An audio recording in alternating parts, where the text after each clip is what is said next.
BBA, BCA, BCom computer కోర్సులో 100% placement లభించే ఏకైక డిగ్రీ కాలేజ్ కూకట్పల్లిలోని i3 డిగ్రీ కాలేజ్ 8367215215. హలో అండి, అందరికీ నమస్కారం. నా పేరు మాధురి. ప్రస్తుతానికి మనతో పాటు ఉన్నారు. మనకి ఏ కోణంలో సమస్య వచ్చినా అన్ని కోణాల్లో నుంచి దాన్ని పరిశీలించి ఒక చక్కటి పరిష్కార మార్గాన్ని సూచించే ఒక వ్యక్తి. సో ఆవిడ గురించి చెప్పాలంటే ఒక ఆధ్యాత్మికవేత్త, ఒక సైకాలజిస్ట్, మనకి ఎటువంటి సమస్యలు వచ్చినా కూడా తీర్చే ఒక లైఫ్ కోచ్ అని చెప్పచ్చు. అన్నిటికంటే మించి ఆస్ట్రాలజర్. సో అన్ని రకాలుగా కవర్ చేయబోతున్నామండి ఈ ఎపిసోడ్లో. మరి మనతో పాటు ఉన్న వ్యక్తి పేరు హరి రఘుప్రియ గారు. నమస్కారం రఘుప్రియ గారు. నమస్తే నాన్న.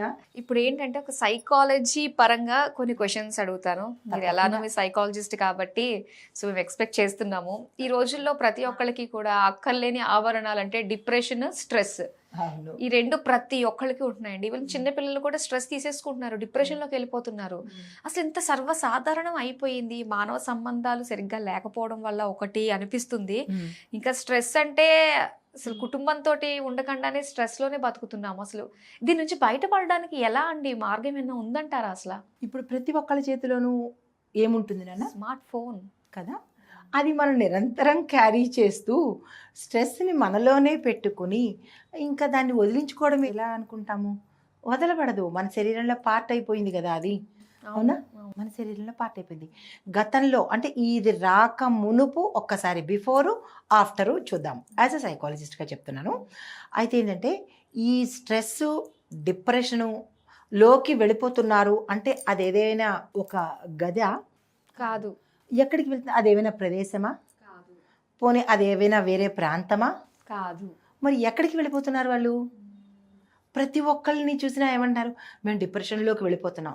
ఎక్కడికి వెళ్తున్నారు? ఆ ప్లేస్ ఎక్కడుంది? ఎక్కడో లేదు, అది మనలోనే ఉంది. అయితే ఎందుకు వెళ్ళిపోవాలి? క్వశ్చన్ వేసుకోండి. ఎందుకు స్ట్రెస్ తీసుకోవాలి? అవసరం లేదు కదా. మన అమ్మా నాన్న అంత స్ట్రెస్ తీసుకున్నారా? లేదు. మనకు ఉన్నది ఒకళ్ళ పిల్లలో, లేదా మనం చేసేది చిన్న జాబో, ఏదో మనం చేసేది వాళ్ళు చేసే దాంట్లో చూస్తే 10% కూడా ఉండదు. అవునా? కానీ వాళ్ళు వెళ్ళలేంది మనం ఎందుకు పెడుతున్నాము?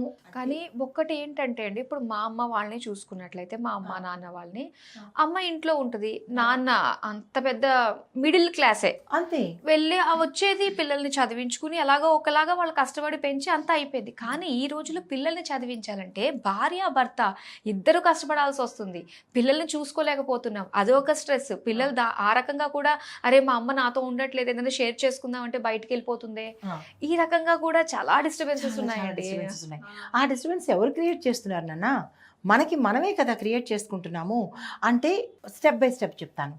పిల్లలకి అంటే కొత్తగా పెళ్ళైన ఒక పిల్ల ఉన్న కపుల్స్ని తీసుకుందాము. అయితే వాళ్ళ ఆలోచనలు ఎలా ఉంటాయి?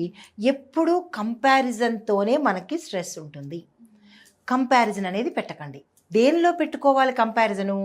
వాళ్ళకన్నా ఉన్నతంగా ఉండాలి అనే కంపారిజన్ వల్ల. అంటే వాడు ఆడి కొన్నాడు అంటే మనం ఇంకో డీ కొనాలి, లేదా వాడు బెంచ్ కొన్నాడంటే మనం ఇంకో గంజి కొనాలి. ఈ కంపారిజన్స్తో మనమే స్ట్రెస్కి వెళ్తున్నాము. అతనితో పోలిక ఎందుకు మనకి? మన చుట్టాల్లో కానీ లేదంటే మన స్థాయికి మించిన ఆలోచనలతో స్ట్రెస్కి వెళ్ళిపోతున్నాము. మన కర్మ ఏంట్రా, ఏందా వాడు అది కొన్నాడురా, మనం ఇంకేలానే ఉన్నాం ఏంట్రా. అది అంటే కంపారిజన్ అంటే పోలికే కదా, వచ్చేస్తుంది అది. ఆ పోలిక వల్ల మనమే లైఫ్ స్పాన్ని తగ్గించుకుంటున్నాము, రోగాలు తెచ్చుకుంటున్నాము, అనవసరమైన విషయాలలోకి వెళ్ళి మనల్ని మనమే కుచించుకుపోయేలాగా, మనమే నాశనం అయ్యేలాగా. ఎవరో వచ్చి మనల్ని నాశనం చేయక్కర్లేదు, ఈ టాక్సిక్ సరిపోతుంది. అయితే ఈ పోలిక ఫస్ట్ పాయింట్. రెండో పాయింట్ ఏంటంటే మన స్థాయికి మించిన అప్పులు చేయడము, అవి తీర్చలేక డిప్రెషన్లోకి వెళ్ళడము. ఇన్కమ్ సోర్సెస్ తక్కువ, అవుట్ గోయింగ్ సోర్సెస్ ఎక్కువ ఉన్నాయి. మన స్థాయికి మించిన ఖర్చులు ఎందుకు? మనకి అవసరం లేదు కదా. ఎవరో ఏదో అంటారని మనము వాళ్ళకన్నా ఉన్నతంగా కనిపించాలని శక్తికి మించి ఎగరడం వల్ల పడేది మనమే. ఇది మనం తగ్గించుకోవాలి. ఎవరైనా కాసేపు ఎందుకంటారు అది మనం తీసుకోవాలి. అన్నారని అనుకో, నేను ఇలాగే ఉంటా, ఐఎమ్ కంఫర్టబుల్ విత్ దిస్. డబ్బున్న వాళ్ళతో ఈ మిడిల్ క్లాస్ వాళ్ళు పోల్చుకొని అన్నారనుకోండి, వాళ్ళు మనలాగా తినగలుగుతున్నారా? ఒక సాధారణమైన కుటుంబం ఉంది, ఒక హైఫై కుటుంబం ఉంది, ఇద్దరు స్నేహితులు, ఒక ఎక్స్ ఒక ఆమె, జెడ్ ఒక ఆమె. ఈ ఎక్స్ ఆమె తన భర్త ఆదాయంతో సంతృప్తిగా హాయిగా తింటోంది, కుటుంబంతో సంతోషంగా ఉండగలుగుతోంది.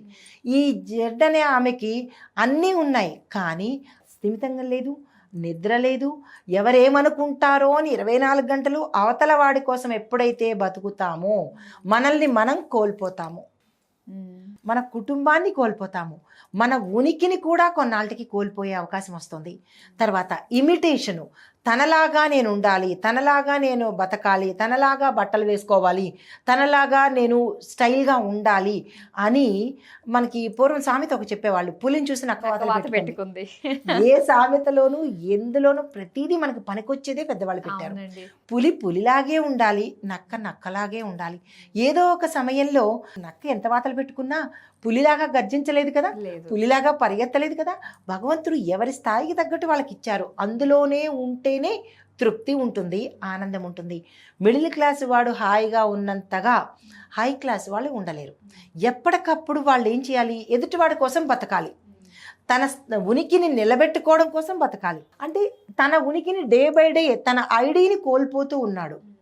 ఎదుటివాడి కోసం ఎప్పుడైతే బతికామో స్ట్రెస్లోకి వెళ్ళిపోతాము, కంపారిజన్ చేసుకున్నాము అంటే స్ట్రెస్లోకి వెళ్ళిపోతాము, అంటే మానసికంగా డిప్రెషన్లోకి వెళ్ళిపోతాము.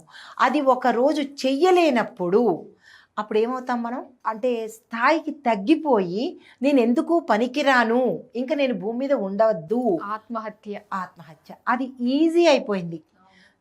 అంటే ఈ స్థాయిని ఎవరు తెచ్చుకున్నట్టు? మనమే తెచ్చుకున్నాము.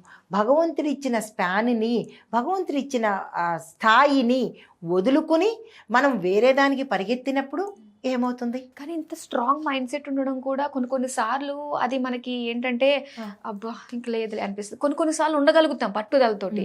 అలాంటప్పుడు ఏం గుర్తు తెచ్చుకోవాలంటారు మనము? మన స్టామినాని మనం ఏది చేయగలమో మనం అది చేయాలి. పిచ్చుక గద్ద ఎగిరినంత స్థాయికి ఎగరగలదా? ఎగరలేదు. గద్ద పిచ్చుకులాగా కిందన అందరిళ్లలోనూ తిరగలదా? తిరగలేదు. అంటే ఆ డైమెన్షన్స్ భగవంతుడు ఎవరికి ఎంత శక్తి ఉండాలో, ఏ సమయానికి ఏది ఇవ్వాలో అది అంతవరకే చేసుకోవాలి. కానీ మీద మిక్కిలి చేసుకున్నట్టయితే ఇబ్బందుల్లోకి పెడతారు. అయితే దీనికి ఒక చిన్న కథ చెప్పాలి ఇక్కడ. అయితే పూర్వం ఒక రాజ్యంలో రాజుగారు ఉన్నారు. ఆ రాజుగారు ఏం చేశారంటే మొత్తం ఆ ఊర్లో ఉన్న ప్రజలందరికీ ఒక కాంపిటీషన్ పెట్టారు. ఏమని? మీరు ఎంత దూరం అయితే ఒక ప్లేస్ నుంచి ఒక విశాలమైన ప్రదేశంలోకి ఆ ఊరి ప్రజల్ని తీసుకెళ్ళి మీరు ఎవరు ఎంత దూరం పరిగెడితే అంత భూమి నేను మీకు ఇచ్చేస్తాను అంటాడు. సరేనని చెప్పి మొత్తం అందరూ పరిగెత్తేయాలని చెప్పేసి ఒక కళ్ళు పరిగెత్తుకుంటూ వెళ్ళారు. పరిగెత్తుకుంటూ వెళ్ళేటప్పటికి కొంతమంది ఏం చేశారంటే అమ్మో ఇంకా అంటే తన స్థాయి దాటి కూడా శక్తి తెచ్చుకుని మరికొంత దూరం పరిగెత్తాడు. ఆ తర్వాత అమ్మో ఇంతవరకు వచ్చింది, ఇంకో 2 అయితే కనుక మొత్తం తీసేసుకుంటాగా అనుకుని మళ్ళా కొంత దూరం పరిగెత్తాడు. ఆ పరిగెత్తి ఏం చేశాడు? అక్కడ చనిపోయాడు మొదటి పార్టిసిపెంట్. అంటే అతనికి ఏ భూమి లేదు, కావాలని అత్యాశతో పరిగెత్తి ఏమీ లేకుండా చనిపోయాడు. రెండో వాడు వెళ్ళాడు, వాడు తెచ్చుకోలేకపోయాడు, నేను వెళ్ళి చూడు తెచ్చుకుంటాను అని చెప్పి ఇతనేం చేశాడు? ఇంకా కొంచెం ముందుకు పరిగెత్తుకుని వెళ్ళాడు, అతను తెచ్చుకోలేకపోయాడు. అయితే ఇలాగా ప్రతి ఒక్కళ్ళు వెడుతున్నారు, తెచ్చుకోలేకపోతున్నారు. అయితే చివరిగా ఒక అతను ఏం చేశాడంటే నేను ఎంతవరకు పరిగెత్తగలనో అంతవరకే పరిగెత్తి, మహారాజా నా శక్తి ఇంతవరకే, నాకు ఎంత ఇస్తారో మీరే చూసి న్యాయం చేయండి అన్నప్పుడు ఇతని యొక్క నీతి కోసము అతను కోరుకున్నంత భూమిని రాజు ఏర్పాటు చేశాడు. అలాగే భగవంతుడు కూడా స్థాయికి మించి పరుగులెత్తినా నష్టపోయేది మనమే. భగవంతుడా నువ్వు నాకు ఎంతవరకు ఇవ్వగలవో నీకు తెలుసు, అంతవరకు నాకు ఇవ్వు అని అలా అని మనము బద్ధకంగా కూర్చుని ఇంట్లో చక్క ఏసీలేసి పడుకుని నాయన నువ్వు నాకు ఎంత ఇస్తావో అంతే ఇవ్వు అని కూర్చుంటే కాదు. మన ధర్మం మన చేస్తూ స్వధర్మాన్ని వీడకుండా పరధర్మం కోసం పాకులాడకుండా నీ కర్తవ్యం నువ్వు చేస్తే తప్పకుండా భగవంతుడు ఇస్తాడు.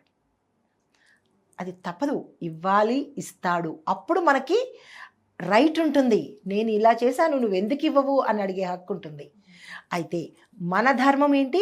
మనిషిగా మనము గృహస్థాశ్రమం చెయ్యాలి, నీతిగా నియమంగా మనకి భగవంతుడు ఏదైతే ఇచ్చాడో, ఏది చెయ్యమని పంపించాడో అది చెయ్యాలి.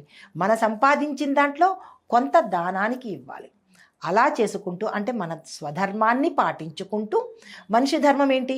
ఉద్యోగం చేయడము, భార్య పిల్లల్ని పోషించుకోవడము, మళ్ళా వేరే భార్యలు పరస్త్రీల వెంట వ్యామోహం పడకుండాను, ఏ వ్యామోహంలోకి వెళ్లకుండాను స్వధర్మం పాటించుకుంటూ, పరధర్మం రెండో పాయింట్, పరధర్మం కోసం పాకులాడకుండా, నాకు నా వెంకటేశ్వరం నాకేమి ఇవ్వలేదు, పలానా దేవుడు ఇస్తాడేమో అక్కడికి వెళ్ళి చూద్దాము, ఏంటిది లాటరీయా, ఈ దేవుడు ఇవ్వలేదు ఆ దేవుడు ఇస్తాడు, ఆ దేవుడు కూడా ఇవ్వలేదు ఇంకో దేవుడు ఇస్తాడు, ఇలా పరిగెడుతుంటే ఇందాక చెప్పినట్టుగా ఏ దేవుడు ఇవ్వడు. అవును.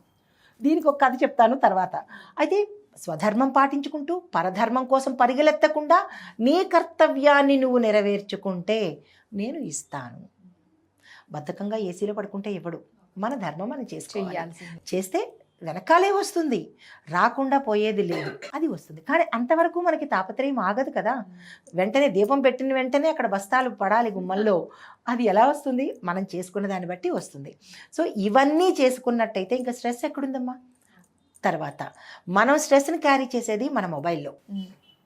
ఏ పని చేసుకున్నా, ఎక్కడ ఉన్నా, ఎవరు ఏం మెసేజ్ పెట్టారా, మనం వెంటనే చేసిన పనిని సోషల్ మీడియాలో పెట్టాలి, ఎన్ని లైక్స్ వచ్చాయి, ఎంతమంది సబ్స్క్రైబర్స్ వచ్చారు, ఎంతమంది ఏ కామెంట్స్ పెట్టారు, వీటి చుట్టూ తిరుగుతూ 24 గంటలు మన ధర్మాన్ని వదిలేసి పరధర్మం, అది పరధర్మమే కదా, దాని చుట్టూ తిరుగుతున్నప్పుడు మనం స్ట్రెస్లోకైనా పెడతాము, ఇంకా దేనిలోకైనా వెళ్ళవలసిన అవసరం ఉంటుంది. కాబట్టి ఇవి మనము చెయ్యగలిగినవే, అదుపులో పెట్టగలిగినవే. ఈ మొబైల్ కానీ లేదా ఇవి కానీ ఈ పరికరాలు కానీ ఎంతవరకు తీసుకోవాలో అంతవరకే. ఇప్పుడు సోషల్ మీడియాలో మనకి పనికి వచ్చే దైవానికి సంబంధించినవి ఉన్నాయి, కెరియర్కి సంబంధించిన అంశాలు ఉన్నాయి, మనం ఎలా ఎదగాలి అనే అంశాలు ఉన్నాయి. అవన్నీ వదిలేసి ఈ చెత్తవన్నీ చూసుకుంటూ, లేనిపోయిన టెన్షన్స్ తెచ్చుకుంటూ, వాళ్ళలాగా కంపారిజన్ చేసుకుంటూ, వాళ్ళు అన్ని రీల్స్ చేశారు నేను ఇన్ని రీల్స్ చేసేయాలి, వాళ్ళు వెకిలిగా చేశారు అంతకన్నా వెకిలిగా నేను చెయ్యాలి, వాళ్ళేదో వెకిలిగా చేశారు, మనం ఎందుకు మన ధర్మాన్ని మన కల్చర్ని మనం ఎందుకు వదులుకోవాలి అన్న జ్ఞానం వదిలేసి ఈ సోషల్ మీడియాని మనం ఉదాహరణగా తీసుకుని, అంటే మనం దాన్ని నిత్యం క్యారీ చేస్తూ స్ట్రెస్నే క్యారీ చేసుకున్నప్పుడు కాశీకి వెళ్ళినా గోచిలో ఉన్న పాపం పోదు కదా.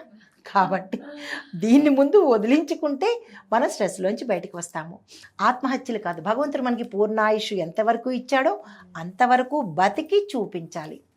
కాబట్టి దీని మూలకంగా చెప్పేది ఏంటంటే కంపారిజన్స్ వద్దు, మన ధర్మం మనం చేసుకోవాలి, పరధర్మం వైపు ఆశ వద్దు, అత్యాశకి పోకుండా ఉంటే బ్రహ్మాండమైన లైఫ్ మనం గడపచ్చు. నారు పోసినోడు నీరు పోయడా అన్నట్టు ఖచ్చితంగా భగవంతుడు చూసుకుంటాడు. ఇవన్నీ కనుక ఎప్పుడైతే మనం పాటిస్తాము. పాటిస్తాము. చాలా మంచి విషయాలు మాతో షేర్ చేసినందుకు థ్యాంక్ యూ సో మచ్ అండి. నమస్తే అమ్మా, థ్యాంక్ యూ.